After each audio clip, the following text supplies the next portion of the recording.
باید از خودمون سوال کنیم که آیا زندگیمون دقیقاً همون چیزیه که می‌خواستیم؟ باید از خودمون بپرسیم که چقدر از خواسته هامون محقق شدن. باید یاد بگیریم که حتماً توی زندگیمون هدف داشته باشیم.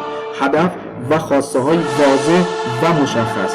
باید سعی کنیم خودمون رو تو آینده، یعنی وقتی که به خواسته هامون و اهدافمون رسیدیم ببینیم. اونقدر این کار رو تکرار کنیم تا باور کنیم که به خواسته هامون میرسیم.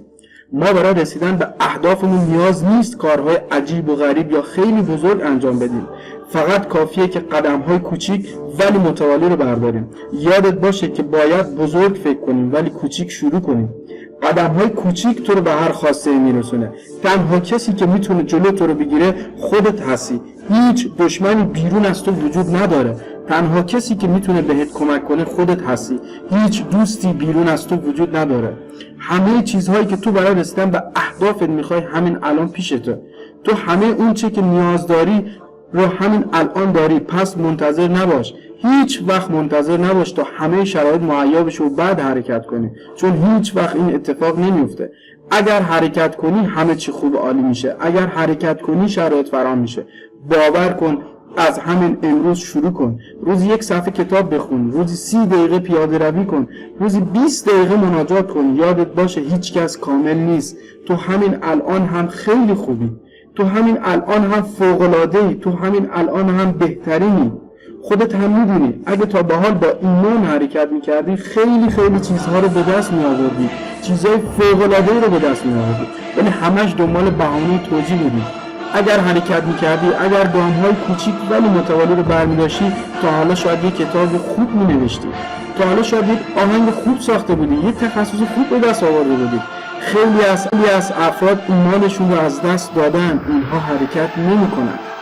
اونها خودشون رو باور ندارن. اونها خدا رو باور ندارن. اونها به دنبال رشد و پیشرفت نیستن. اونها شغلی دارن که اصلاً دوستش ندارن. اونها با کسانی ارتباط دارن که همیشه باعث ضعفشون میشه، ولی باز هم ارتباطشون رو حفظ میکنن. وقتی شما هدفی ندارید که براش حرکت کنید، دارید با سرعت هرچه بیشتر رویت رو داری نابود میکنید. یادتون باشه وقتی حرکت میکنید تا به هدفت برسید، وقتی که صبح‌ها زودتر بیدار میشی و شب‌ها دیرتر میخوابی، اون وقتی که واقعا دارید طعم یک زندگی واقعی رو میچشید. در غیر این صورت تو یک مرده هستی که فقط داره نفس میکشه. وقتی به هر کدوم از اهداف و خواستهات میرسی، استعدادهای بیشتری در درونت شکوفا میشه. قدرت‌هایی رو تو خودت پیدا میکنی که قبلا نمیدونستی اونها رو داری. با رسیدن به اهداف و خواستهات شخصیت رو تغییر میکنه. تو به قدرت‌های خودت پی میبری، اعتماد به نفست بیشتر میشه و این یعنی خوشبختی، این یعنی زندگی. تصمیم بگیر که میخوای معمولی باشی یا عالی. تصمیم بگیر میخوای جز کدوم یک از آدم‌ها باشی. چند تا دلیل برای رسیدن به اهدافت پیدا کن و براشون حرکت کن و یادت باشه هر چقدر دلایل بیشتری داشته باشی، انرژی بیشتری برای حرکت کردن و رسیدن به اهدافت پیدا خواهی کرد. اگر اونجایی که باید باشی نیستی، اگر از وضعیتت راضی نیستی، یادت باشه که این موضوع هیچ ربطی به دولت، شرایط، خانواده و شرکت و رئیس و کارمند نداره. این فقط به خاطر خودته. اگر برای رسیدن به اهدافت حرکت نکنی، اون وقت مجبور میشی که ابزاری بشی برای که دیگران به خواسته‌هاشون برسن. قبول دارم که بعضی وقتا تو مسیر رسیدن به اهداف و خواسته‌هات مسیر سخت میشه، ولی مسائل و مشکلات جزئی از زندگی هن. اونا اومدن تا تو به خواسته‌هات برسی. اونا اومدن تا تو خواسته‌هات رو بهتر بشناسی.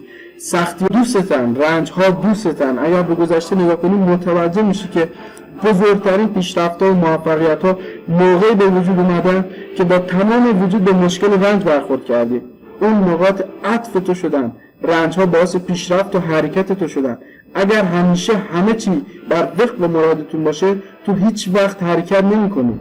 مثل یک مرداب فاسد میشی، متعفن میشی. اما یادت باشه که باید مثل یک رود جاری باشی.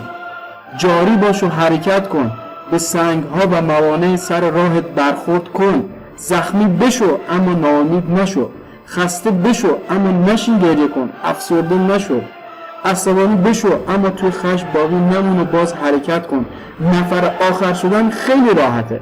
فقیر بودن، تنبل بودن، بدبخت بودن خیلی راحته. اما تو به دنیا نیومدی که فقیر باشی. تو به دنیا نیومدی که بدبخت باشی. تو به دنیا نیومدی که ضعیف باشی. از هر لحظه برای خوشبختی و حرکت استفاده کن. اصلا مهم بودی. از همین آن شروع کن و همه چی رو تغییر بده. یادت باشه که هیچ کس غیر از خودت مسئول زندگی تو نیست، نه پدرت، نه مادرت و نه دولت و نه هیچ کسی دیگه. اولین قدم برای تغییر پذیرفتن تمام مسئولیت زندگیته. یادت باشه تو مسئولی. پس پاشو همین الان حرکت کن.